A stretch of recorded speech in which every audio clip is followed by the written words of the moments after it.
G'day guys, you're back with Miracle Max. Today we're replacing a fuel filter in an ix35 Hyundai 2015 model 2 litre GDI. So let's get into it.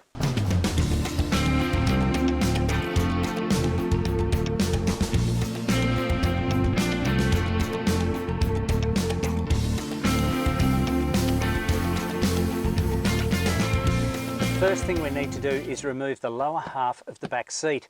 Not too hard to do, just get your max muscles working. Just give it a good shove or a good pull and it should come up like that. Same on that side as well. You can yank on the bottom half of that back seat all day long, it won't come out.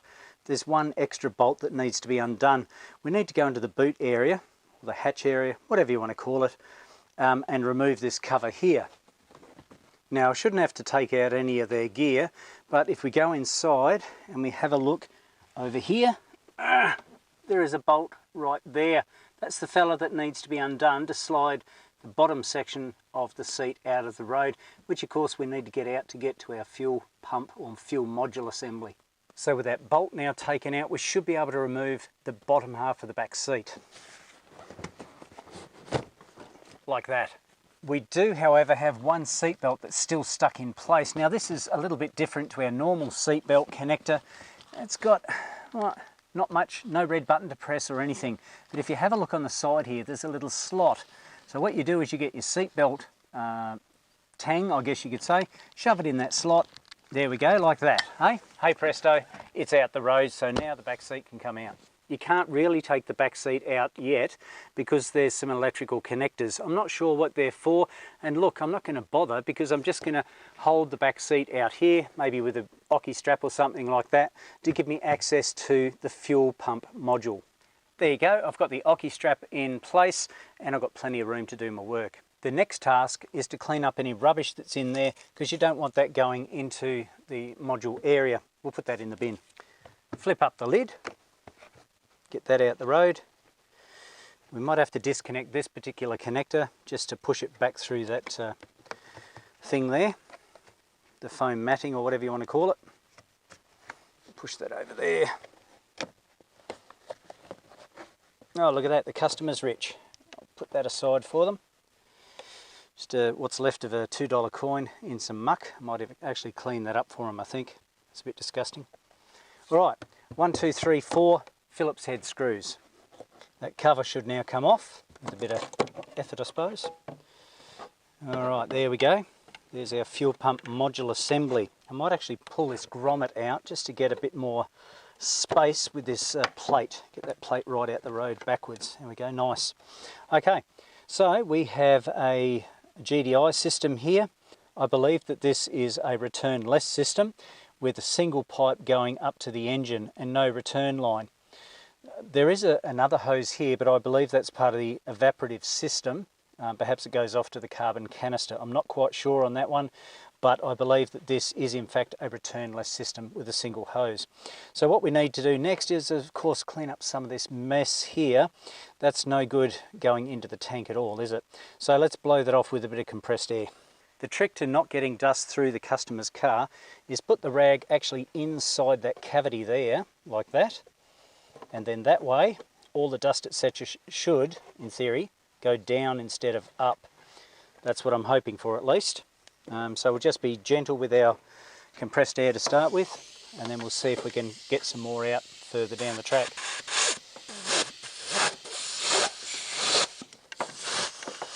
So hopefully all that dust, etc. is going outside the car rather than inside the car. We now need to remove our electrical connector, our outlet hose going off to the high pressure pump, and as I said before, I believe this is a vacuum hose. So let's start with the electrical connector here. Now it should, I believe, just be a matter of pushing back this little tab here like that and wiggling and jiggling, and off it comes nicely. Now that's great because I can get this rest of it out the road now, so it's not interfering with anything that I'm working on. Okay, the next one we need to do is get rid of our fuel line. Now to do that, there's a little green piece over here which we push on. We push down on our hose, we push on that, and that should in fact lift the hose off. Now just be aware that there might be some fuel that comes out, so just make sure that you're safe with that. Okay, no fuel coming out per se. We can put that to one side. And of course the next fella we need to get off is this, I assume, evaporative line. Just a pair of pliers for that one. And just like that, hopefully, it should come off. Push that to one side. Now, of course, we have some, looks like 8mm bolts here, or Phillips head screwdriver ones. I might just get my air ratchet just to undo these. Now, all these modules are spring-loaded. As you saw, there's a bit of bounciness involved. That's normal, so don't panic about that. What we need to do now is get a tray, just in case there's any fuel. Well, there will be fuel coming out, I'm sure of it, so that we can lift it up without getting fuel on our customer's carpet. Fingers crossed we don't spill too much on their vehicle itself. Now, we can get that ring off. That shouldn't be an issue. Just keep in mind, I assume, that there should be, hopefully it only goes in one way, but what I might do is put a couple of texture marks here and here, lining up with this little arrow here and this little arrow here. Like I said, I assume it only goes one way, so let's just think ahead to protect ourselves. All right, that's just to, just to try and think ahead, but let's lift this bad boy up and have a look. Now keep in mind, there may be or there will be a float assembly that needs to come up as well, so that'll probably get caught on the end of it. I just got to get that float out. At the moment it's stuck. I'm gonna have to tilt it a fair bit. Oops. Oops, oops, oops. My goodness, that's a long float. So the main thing is we don't get it in the customer's car. Doesn't matter if it's in the fuel thing itself. There we go. So the Eagle has landed. I've now got my fuel module out ready to go on the bench. Of course, while you're here, it's not a bad idea to have a look inside the tank and make sure that there isn't any greeblies floating around. That looks pretty good to me. I can't see any issue with dust or residue or anything like that. So let's go to the bench. I've taken a few photos on my phone of the module just for reference so that I know what bit goes where in case I screw up. Not a sponsor, but the filter that I'm using is a Cooper brand WCF252, but of course check with your parts supplier. Now the new one doesn't look overly hard to fit. There's a couple of hoses that clip into place here and here. There's also a terminal over there that has to be installed correctly, and I assume that the fuel pump actually goes into there, and possibly a pressure regulator goes into there. Let's pull apart the old one and have a look. And just to make things easier, I can see there's a black hose here and a brown hose here. I'll just put a spot there, a black spot, so that I know that that is where the black hose goes. These hoses don't look too hard to get out. I assume that we grab these here and here and pop them out either side, the black one over here, and there we go. And I gather that they should just pull off nicely. Of course, anything soaking in petrol for some time is going to be a little bit stiff. I've got those two off. That's fine. What else do I need? We'll just swing this around and disconnect this wire here. I assume that goes onto that bottom terminal. Just notice on the side here, I guess you call them plunging rods or something like that. They're held in place by a couple little fingers here on the plastic, both sides. So to pull the whole thing apart, you'll just need to gently lever that up and pull up on both of those at the same time. There we go, look at that, just pulled back nicely, didn't it? Swing him over to the other side, and we should be able to do that with this one. Oh, that's come out already, that's nice. So I imagine that the whole lot should come off together.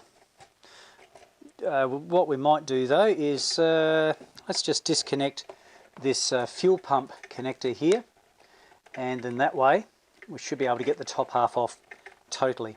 Oh, okay, we've got to get this off as well.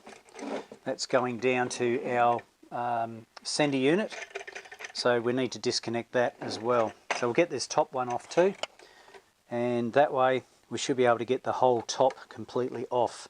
It's not a bad idea to check your connectors and make sure that there's no burn marks on them or anything like that, where high current has passed through, but that looks all good.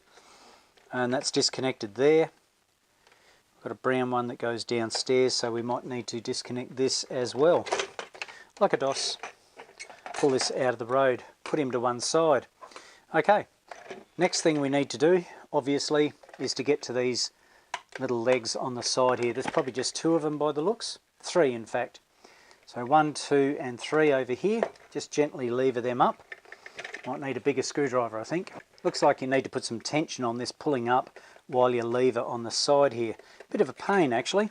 So yeah, that was a bit tricky. Make sure that you pull on this to pull the whole filter assembly with the fuel pump, etc. up while you try and undo these clips on the side. They just seem to hold in place with no tension. It's a bit weird. I assume someone's been here before me. It looks like a lot of pitting on the pressure regulator itself, as if someone's been pushing on it or something, or like vice grips or something. Very strange. I haven't seen that before. But I mean, it's operating correctly, and I'd say obviously someone's done this filter before me. But yes, it's got all little pit marks all through it, as if someone's grabbed it with something. I think I've figured out what's happened here.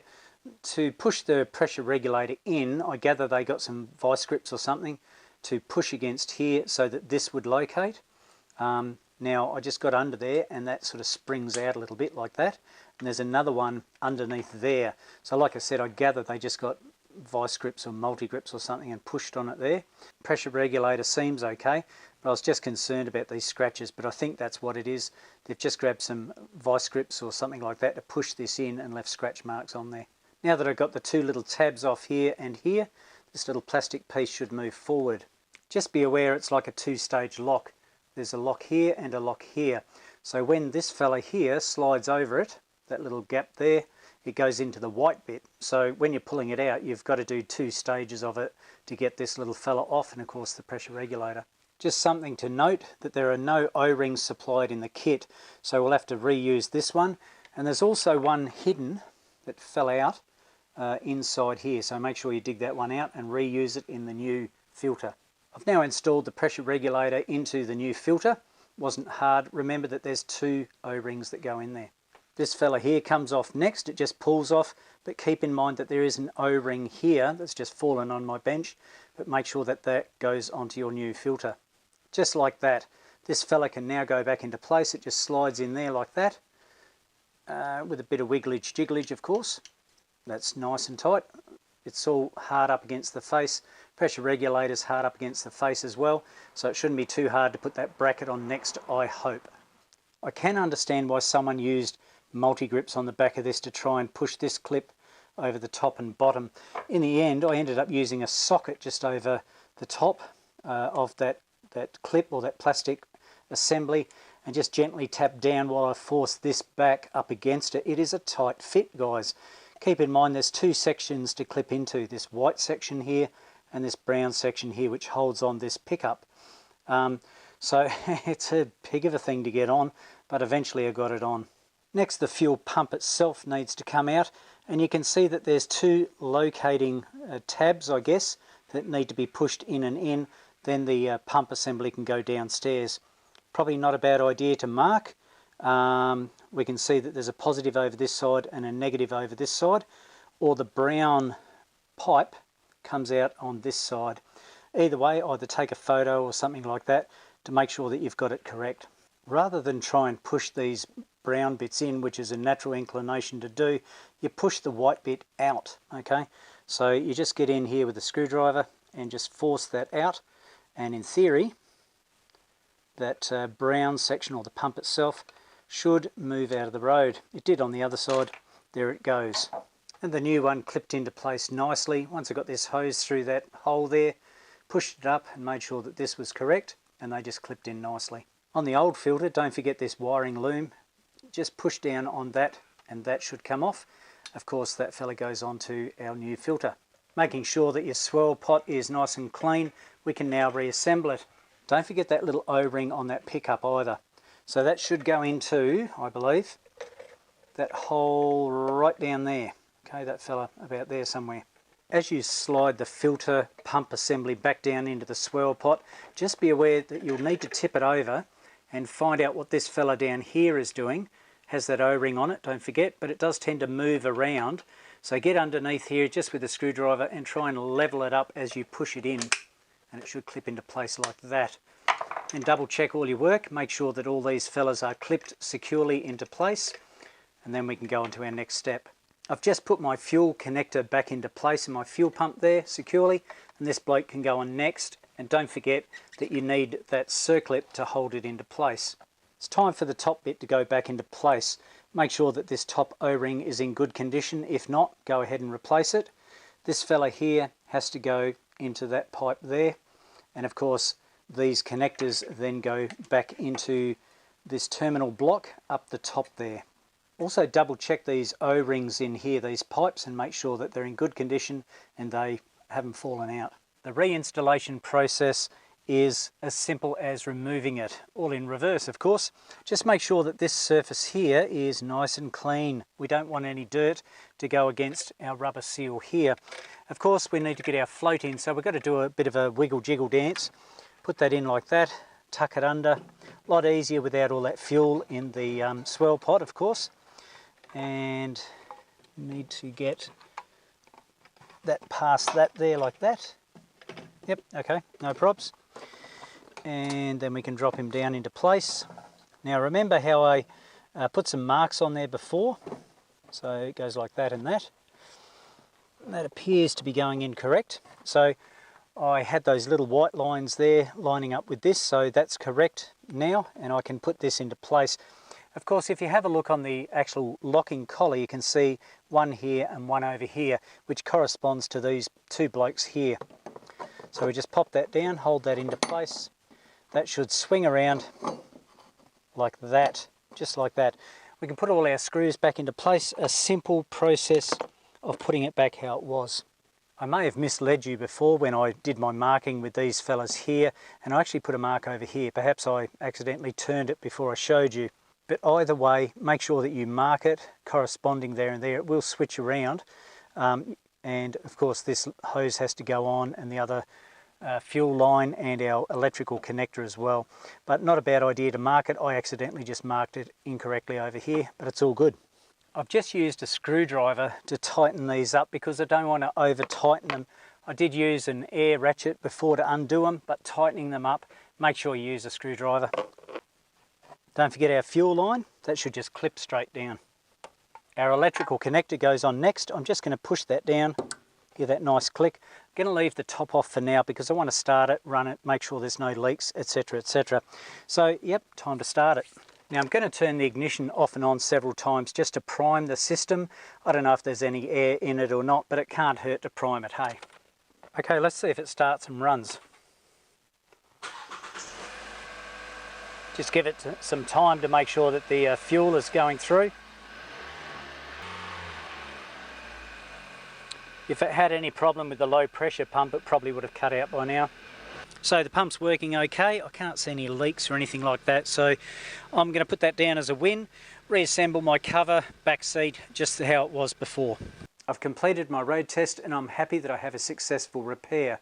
So there's another one to go to your playlist, guys, an InTank fuel filter for an ix35 Hyundai 2015 model with a 2-litre GDI engine in it. I hope you got something from this video today, and if you haven't already, please subscribe to the channel, give it a like and feel free to comment down below. Don't forget about that notification bell. You don't want to miss any future videos. So guys, until next time, this is Miracle Max signing off. I will catch you later.